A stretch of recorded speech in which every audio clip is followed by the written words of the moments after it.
Hi everyone, in this lesson we are going to explain the concept of data types in Python and specifically focus on the string data type. Data types specify the kind of value that can be stored inside a variable. Age is usually represented as a whole number, while name is a textual data. The type of value assigned to age differs from the one assigned to name. A whole number is different from a text. This distinction is what data types refer to. It specifies the kind of value a variable holds. For instance, height could be in decimal form, whereas whether someone is a college graduate is answered with a yes or no. The kind of value we assign to a variable depends on our purpose for that variable. For example, the value of 5 would not be an appropriate answer to determine whether someone has graduated or not. In Python, we have different data types: string, numbers, boolean, list, tuple, dictionary, sets. Strings are sets of characters represented in the quotation marks. They are used to represent text. Whenever you need to work with textual data such as name, address, message, laptop brands, and so on, the appropriate data type to use is a string. This is because strings are designed to handle and represent text data. In Python, anything enclosed within either single or double quotes is considered a string. You can create a string by surrounding some text with quotation marks. The quotes surrounding a string are called delimiters because they tell Python where a string begins and where it ends. In VS Code, let's create a variable with a string value. First, underscore name equals Alex. The name of the variable, also known as the identifier, is first name, and the value assigned to it is Alex. Alex is a string because it is enclosed within quotation marks. The first quotation mark signifies the start of the string, while the second quotation mark marks its end. This is the same thing as writing first name equals Alex. Another important point to remember when declaring a string is to ensure consistency with the quotation marks used. This means that if you start the string with single quotation mark, you should also end it with single quotation mark. Similarly, if you start with double quotation mark, you should end with double quotation mark. For instance, first name equals Alex. This is not going to work because the quotes which is starting the string is different from the one ending the string. Consistency in the use of quotation marks is crucial to avoid syntax errors in your code. So let's try to print out the value of first name. This throws a syntax error because there is no consistency in the quotation marks used. Let's try another example. Welcome underscore message equals hi. What your name?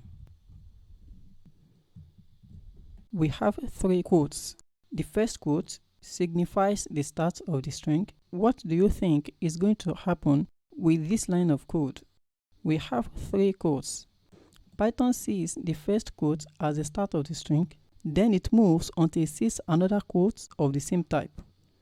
So Python is going to treat this second quote as the end of the string. It won't be able to interpret the rest of the code. So this code is going to throw an error. Let's try to run it. As you can see, this is a syntax error. One way to fix this is to use double quotes. Welcome message equals hi your name. This fix is going to work because when the start of the string is a double quote in Python, it continues reading the characters until it encounters another double quote, which marks the end of the string. We can print out the welcome message. Congratulations. To determine the number of characters in a string, we can use the built-in function len, len, provided by Python. Let's say we have a variable name equals Alex. We can print out len of name. This result is going to print out the number of characters in name. Built-in functions are available by default in Python. The print function which we have been using, is also a built-in function. A function performs a specific task. So let's print out the length or the number of characters in the variable called name. Let's add one more character to the name. This is how we can know the number of characters in the string using the len function. An escape character or escape sequence is a series of characters within a string that are interpreted as special characters. These special characters may be challenging or impossible to express directly, such as new line, tab, and other similar characters. A backslash character in a string indicates that one or more characters that follow it should be treated specially. This is referred to as escape sequence because the backslash causes the subsequent character to escape its usual meaning. Whenever a backslash is written in a string, anything that follows it has a special meaning. For instance, a single or double quote indicates the start or end of a string.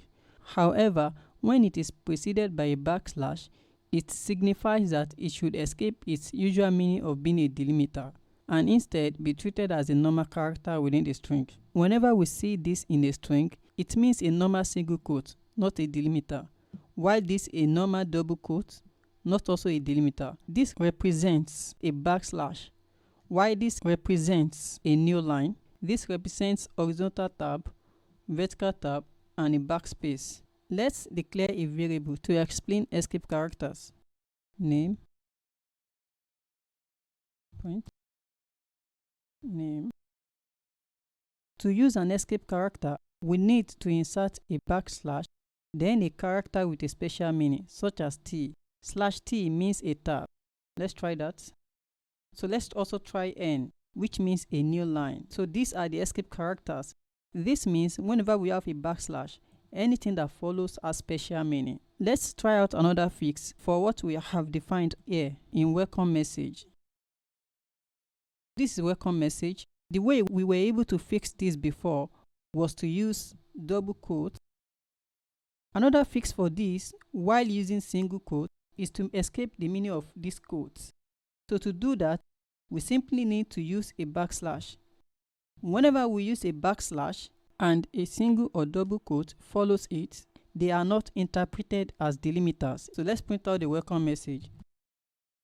Welcome message. Congratulations. We are able to make this work without using double quotes. That's one of the purposes of escape characters.